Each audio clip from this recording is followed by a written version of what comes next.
Dear students, good morning to all of you. Myself Yogaraj, teacher UPS Kanwal.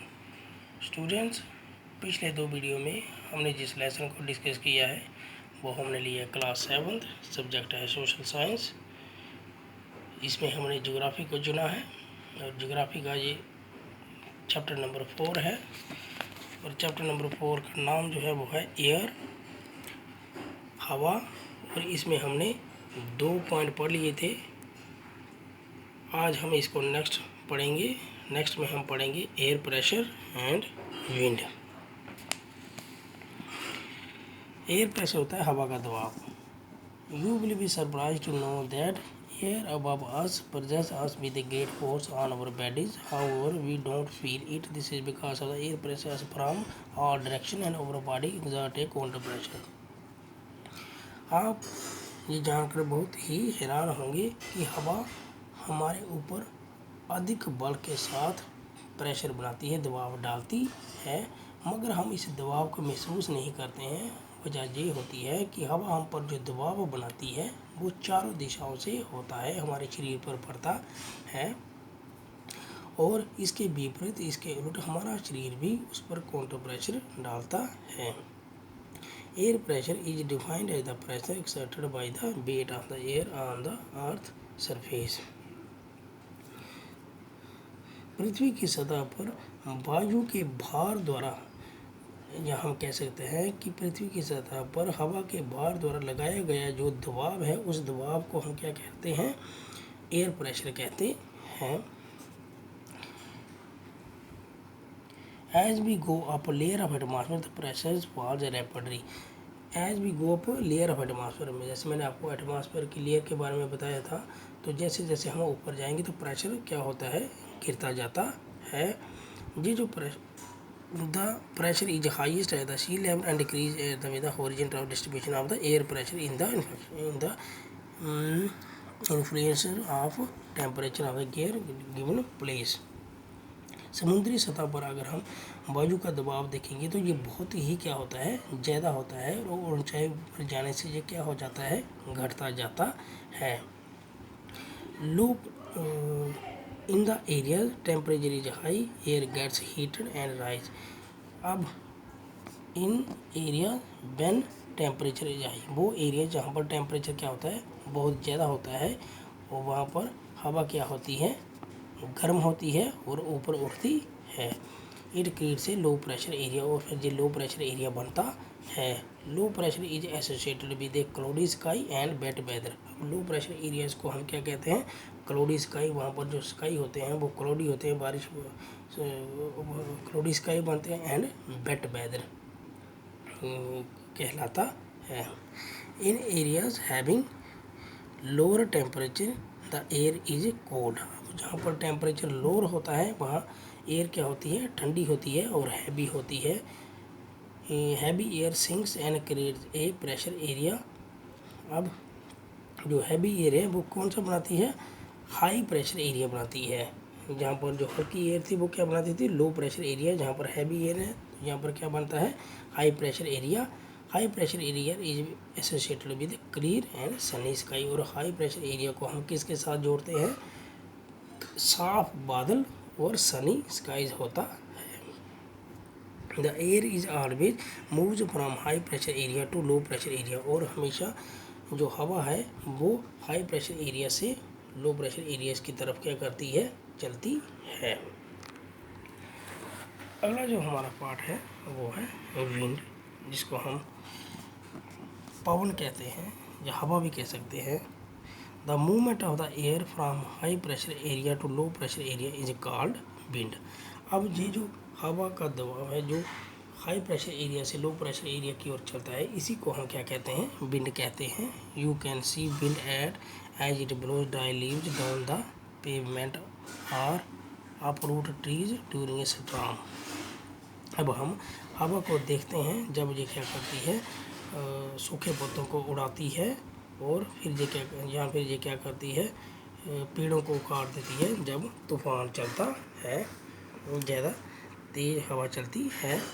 Some time when the wind blew gently you can see it blowing away smoke और dust. और कभी कभार हवा जब बहुत ही धीरे चलती है, शांत तरीके से चलती है, तो हम देख सकते हैं कि कैसे ये धुएं को उड़ा कर ले जाती है। धुआं उड़ता हुआ हमें दिखाई देता है।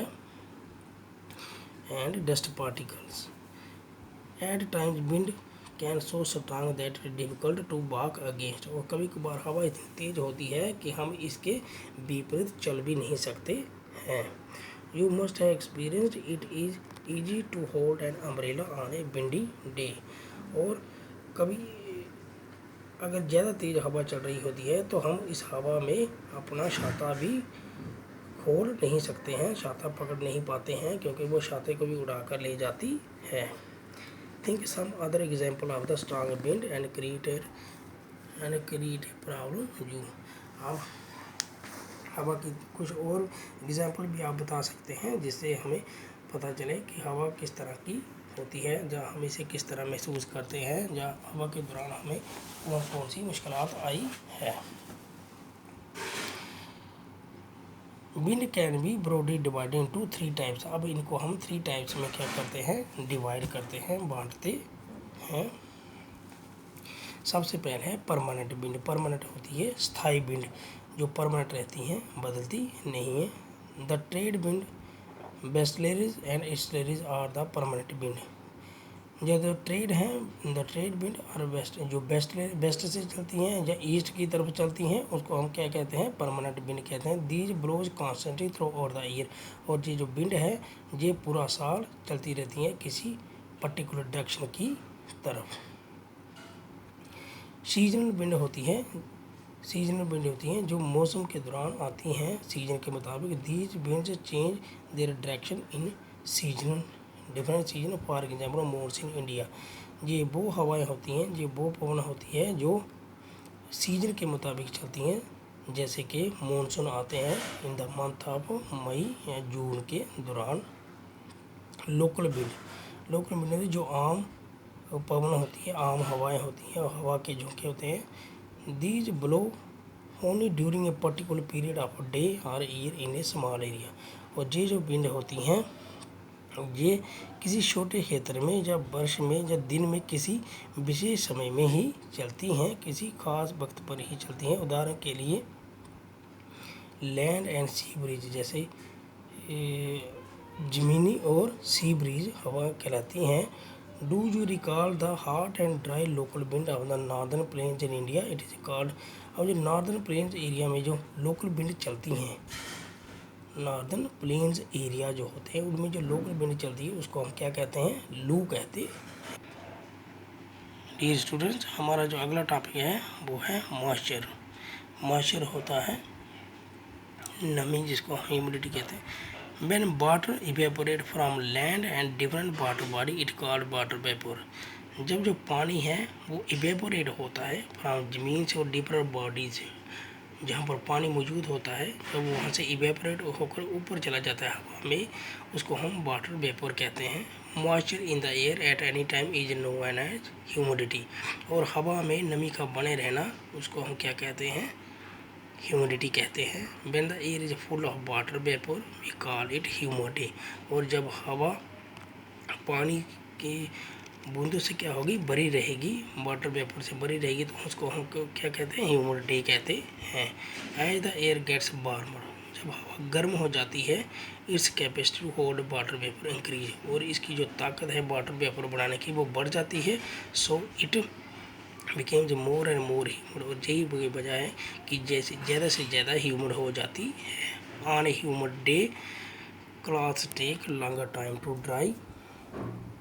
ह्यूमिड डे पर जो क्लॉथ्स हैं, जो कपड़े हैं, वो ज़्यादा समय लेते हैं सूखने में। And sweat from our body does not evaporate easily. और हमारे शरीर से निकलने वाला जो पसीना है वो जल्दी इवेपोरेट नहीं होता है, मेकिंग अस फील अनकम्फर्टेबल। और हम तब क्या करते हैं, अनकम्फर्टेबल भी महसूस करते हैं। When the water vapour rises, और जब वाटर वेपर राइजेस होता है इट स्टार्ट्स कूलिंग, फिर ये कूलिंग करना, ठंडा होना शुरू हो जाता है जब पानी ज़्यादा बढ़ जाता है। The water vapour condense condensely formation of droplet, जब पानी ज़्यादा बढ़ जाएगा तो ये ड्रॉप की शक्ल ले लेता है, बूंदों की शक्ल ले लेगा। Clouds are just masters of such water traveller. और क्लाउड्स इसी का एक हिस्सा बन जाता है। क्लाउड इन्हीं से ही बनता है, बादल इन्हीं से ही बनते हैं। When this droplet of water became too heavy and float in the air. और जब ये ड्रॉपलेट ज़्यादा भारी हो जाते हैं, जब पानी की बूंदें ज़्यादा हो जाती है, भारी हो जाती हैं, तब ये बारिश के रूप में नीचे गिरती है। डेंस होता जाता है। Precipitation that comes down to the earth in liquid form is called rain. अब जो प्रेसिपिटेशन लिक्विड फॉर्म में ज़मीन पर गिरते हैं उसको हम क्या कहते हैं? रेन कहते हैं। Most of the ground water from rain water. अब जो ग्राउंड वाटर होता है, most of the ground water वो कहाँ से आता है? रेन वाटर ही होता है।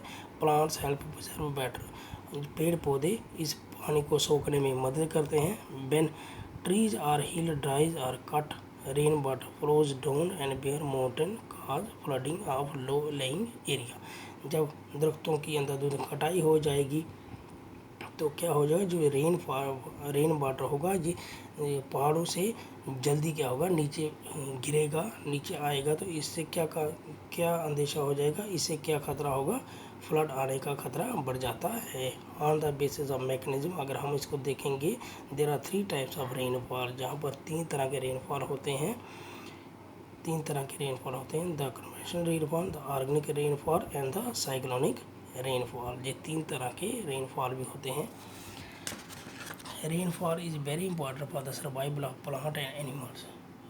जो बारिश है, रेनफॉल है, ये बहुत ही ज़रूरी होती है जानवरों और प्लांट्स के, पौधों के ज़िंदा रहने के लिए।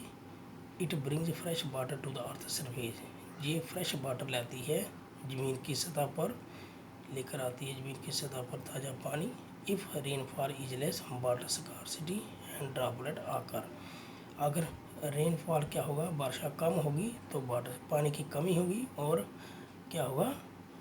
अकाल पड़ने का, ड्राट पड़ने का, सूखा पड़ने का अंदेशा रहेगा। ऑन द अदर हैंड, और इसके उलट, if it is more flood takes place. और अगर ज़्यादा बारिश होगी तो सैलाब आने का खतरा हो जाता है। तो डियर स्टूडेंट, आज हमने इस लेसन को कंप्लीट कर दिया। नेक्स्ट वीडियो में हम इसके क्वेश्चन आंसर करेंगे और